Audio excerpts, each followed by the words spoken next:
Describe the various established checklists to be used on board prior to loading, while in transit, and prior to unloading of dangerous cargoes in package form.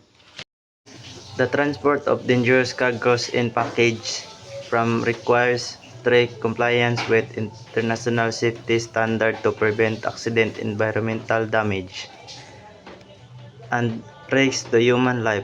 To ensure safety at every stage and handling, established checklists are used on board ship before loading, during transit, and prior to unloading. These checklists are based on regulatory frameworks such as the International Marine Dangerous Goods (IMDG) Code and Standard Marine Safety Practice. 1. Checklist prior to loading. Before dangerous cargo is loading on board, the following checks must be completed. Documentation and compliance.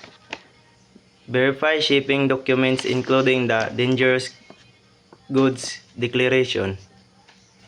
Ensure proper clarification, labeling, and packaging according to regulations.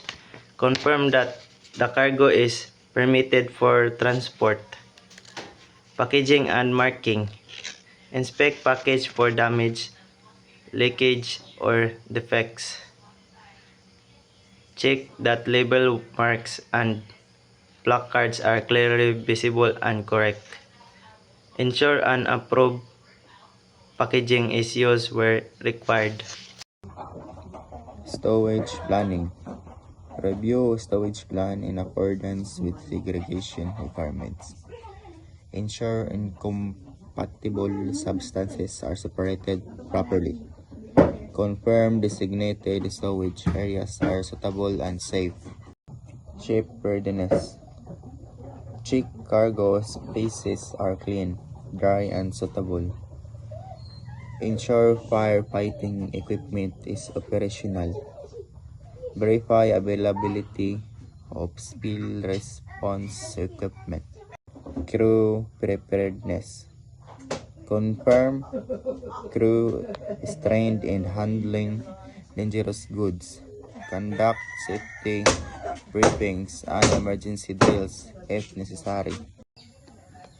Second checklist. Checklist while in transit. During voyage, continuous monitoring and safety practices are essential. First, cargo monitoring. Regularly inspect cargo areas for leak, damage, or unusual condition. Monitor temperature and ventilation if required. Safety measures. Ensures fire detection and suppression systems are functional. Maintain proper ventilation for hazardous. Compliance with segregation. Ensure cargo remains properly secured and segregated.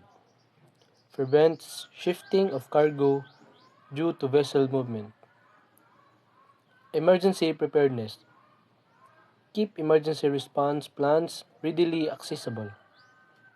Ensure crew is ready to respond to spills, fires, or exposure incident. Record keeping. Maintain logs of inspection and any incident. Report abnormalities immediately to shipmasters. Pre-unloading inspection. Check cargo condition for any damage or leakage. Confirm labels and markings are still intact. Coordination with port authorities. Ensure compliance with port regulations.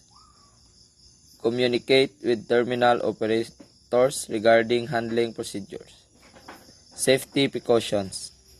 Prepare emergency equipment and personnel. Ensure proper personal protective equipment (PPE) is used. Unloading plan. Follow correct procedures for handling and segregation. Avoid exposure to incompatible substances. Post-unloading check. Inspect cargo spaces for residues or spills. Ensure proper cleaning and disposal of hazardous materials. Importance of checklist in dangerous cargo handling introduction. The use of established checklists for dangerous cargo handling is essential in minimizing risk and ensuring safe maritime operations. By following procedures before loading, during transit, and prior to unloading, ships can maintain compliance with international regulation and protect both crew and the environment. Role of training and vigilance. Proper training, vigilance, and adherence to these checklists are key factors in safe transport of dangerous goods in package form.